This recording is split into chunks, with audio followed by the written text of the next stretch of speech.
Hamıya salam. Ön gördüyünüz kimi köyümüzə zombiler basıbdı. Əllərində silahlar zətlər vardı. Ben onları öldürəcəm. Deməli mənim evim buradır. Evimdən çıxdım, gəldim qonşunun evinə çıxdım ki, baxım görüm bunlar köyə nəsə eləyəcək. Çox təhlükəlidirlər. Baxın. Ön aldığım silahlar budur. Baxın. Çox qəşəng silahlar var. Tapanca da var, baxın. Abo. Abo, amma qəşəng silahdır. Öldürdüm. İndi o pisləri də öldürəcəm. Baxın. Oo. Ha, yandırır ya özdə bu. Abo, yenə aşağıya. Aha.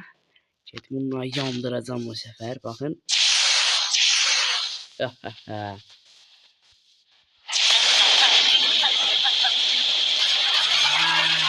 Öləsiz amma.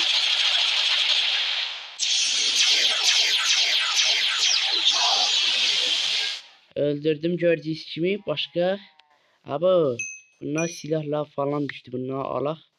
İşimize yarıyor. Bakın. Çok qəşəng silah da yeriyim.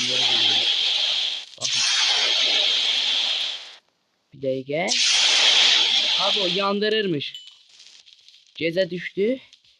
Bunların hamısını da öldürdüm ama yine de. Ne? Sofa da yaramır. Olsun. Bunları böyle öldürdüm. Çok qəşəng oldu. Ana çok güçlüydülər. Köyümüzü basmıştılar. Böyle onları da öldürdüm. Ana.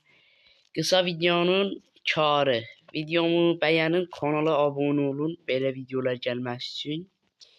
Yaxşı.